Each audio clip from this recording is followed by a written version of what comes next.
पुलिसजों हमजानानै जामिनाव गनायनि 12 सान उनावनो सासे सुबुङा अबथिरा जिउ गोमाबाय। बे समाव मोनसे दुखुनांथाव खौरां। बाक्सा जिल्ला बरमरी थाना नयाबस्ती हालाम सिमलाबारि बांबारि गामिनि रमेश बसुमतारिया अबथिरा जिउ गोमाबाय। मिथिनाय बादिब्ला सिगां समनिफ्रायनो रमेश बसुमतारिनि देहाया गोब्राब बेरामजों नाख्रेबजाखानायमोन। बेनि सायावनो बावैसो सिगां फिसालाखौ उन्दै बैसोआव हाबा खालामनायनि दायाव पुलिसजों हमना लांजायो रमेश बसुमतारिया। बेबायदिनो माखासे हप्तानि उनाव पुलिसनि लकअपनिफ्राय जामिनाव गनानै रमेश बसुमतारिया न'आव सफैफिनो। नाथाय न'आव सफैफिननायनि 12 सान उनावनो रमेश बसुमतारिया थांनाय हरनि 8 रिंगासोआव जोबथा हां बोयो। बे समाव जाथायजों भुगिनांनाय नखराव खोब दुखुनांथाव थासारिखौ नुनो मोन्दों। बेनि गेजेरावनो सरकारनिफ्राय नखरनिसिम एसे नायफिनजानो लुगैनायखौ फोरमायदों ओनसोलनि सुबुंफोरा। गामिनि मुङा सिमलाबारि आरो सुबाया भांबारि।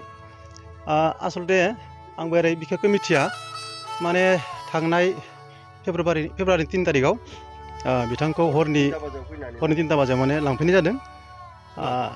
पुलिसफोरा लांफैनाय जादों आरो नाथाय बे पुलिसफोरा लांनानै बिथांखौ बहा दोनहैखो बेखौ आंबो मोजां बिखेखै मिथिया। उनाव आरो थानाया बेसेबां गोबाव जादों होनदों 19 दिन जाहैदों ना। बे 19 दिन जाहैनायाव बिथांमोना मा खालामखोथायखौ आंबो बिखेखै मिथिया। दा उनाव आरो सरकारनि बाथ्रा ना, उनाव खोनाना मोनो माने फिसालाया उन्दै बैसोआव हाबा जानायनि जाहोनाव थारमाने बिथांखौ हमना लांदों होनना खोनानो मोनो आरो। नाथाय बेखौ लांनानै बबे जायगायाव दोनहैखोथाय नखरनिफोरा नागिरनानै मोनथ'वाखैमोन। उनाव माबायदिहाय मा जाखो ना थाखा फैसासो होखोथाय बिथांखौ दाख्लै बावै तारिखआव लाना फैबाय आरो। बेखौ लाना फैनाय समाव बिथांखौ नुनो मोन्दों नामा, माने सिलन होबाय थानाय नुनो मोन्दों आरो। बे सिलन होबाय थानो नुनो मोननानै बिथांमोना एसे दुखु मोनदों नखरनि मानसिफोरा। नाथाय आरो बुंनाय बादिब्ला बिथांखौ माने हगार हरथामोन होनना जाहैदों आरो। बबेबा गोजानाव थारमाने हस्पिटालाव लांनायनि बाथ्रामोन ना माने। थेवब्लाबो बिथांखौ थारमाने लाना फैनाय जाहैबाय। नाथाय फैनानै बिथाङा दिनै खैदिन जाफैखोथाय, खैदिन जाफैनानै दिनै बिथाङा बेखिनि अबस्थायाव सफैबाय। माने नुफैबाय मा जेनेबा बिथाङा एकदम अस्थिरथार आरो। माने बिथाङा आगोलावबो एसे बेरामिखामोन। बेरामनि गेजेराव थारमाने ओजों लांना दोनहैनाय लेखा हयथ' बिथाङा जानांगौ बादि माने जानो मोनजायाखै। ओंखायनो बिथाङा बांसिन अस्थिर जालांबाय, दुरबल जालांबाय। बिथाङा मावनो दांनोथ' हाखायानोखा। आगोलावबो गोलाव सम बेमारजोंनो भुगिनानै बिथाङा गोबां खस्थ' सहायबोदों। आरो बिथांखौ बिनि हिनजावफोरासो थारमाने फिसा दखान गंसे होनानै जाहोयोमोन। आरो बेनिफ्राय बिनि फिसालाफोराबो गोजानाव थांनानै बा जायगायावनो हाजिरा खामला मावनानै बिथांखौ जाहोदोंमोन आरो। नाथाय दा जों न'खरखौ नुनानै गोबां दुखु नांथाव बिथांनि न'खरा दाख्लै बावैसो गोरलै जोनोमनि मुङैबो अन्तत 40,000सो थांबाय होननाय खोनादों। आरो बेनिफ्राय दा बिथांखौ बायख'नायावबो बेसेबां थांखो आंखौ मिथियाखै, बेयावबो थांबाय। बिदिनो आरो दा बे गोरिब न'खरा जेनेबा बेमार आजारजोंबो नाख्रेबजानाय आरो फारसेथिं सरकारजोंबो नाख्रेबजानाय बादि नुनो मोनो आरो।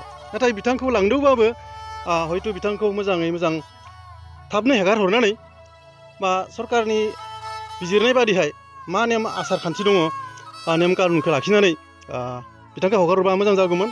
हयथ' बिथांखौ थाबैनो हगार हरोब्ला बिथाङा दिनै बेखिनि अन्तिम टाइमाव सफैनाय नङामोन आरो।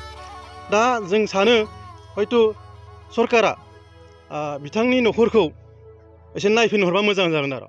जेनेबा बिथांनि न'खरा सोलिनो हानाय बादिहाय नायफिनहरनांगोन। बेखौ जोंबो सानो। सरकारखौबो जों गोरोन्थि बुजिहरनो हाया। मानोना लिरना दोनखानाय बादिहाय हयथ' बिथांमोना खामानिखौ मावलांदों, बा हयथ' मिन्थियैयाव बा माखासेया बिदिनो गोरोन्थि मावफ्लांबाय। जाहाथे थेवब्लाबो बेखौ मिन्थिनानैबो जायखिजाया मानसिफोरा गोबां गोरोन्थि मावनायाव बियो निसयखा सरकाराथ' हमखानांखागोन। नाथाय बेखौ जों गाज्रि मोनाखै। नाथाय आं दा बेखौ दुखु मोननो सानोदि जेनेबा सासे बेरामिखौ लांनानै गोलाव सम दोनहैनानै दिनै बेखिनि अन्तिम टाइमाव दोनहैनायखौ आं माने दुखु मोनदों आरो दा आङो जियानो जाबाय नाथाय बिथांनि न'खरनि बे माखासे नोरजिया दुखुनांथाव जाथायखौ सरकारा एसे जेनेबा सहाय हिसाबै अनसुंथाइ हिसाबै एसे अनहरोबा मोजां जागोन आरो बाइक सालायनो मोजां मोनग्राफोरनि थाखाय गोजोनथाव खौरां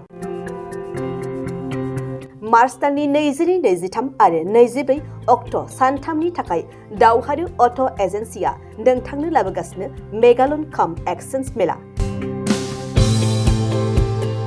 बे मेगालन काम एक्सचेन्ज मेलाखौ क'क्राझार बड'लेण्ड गेस्ट हाउसनि साखाथियावनो खुंफुंगोन बे मेलायाव बारा नङा 14,999 रांसिमाव डाउन पेमेन्ट होनानै बाजाज कम्पानिनि गुबुन गुबुन बाइकफोरखौ ल'नाव लानो हागोन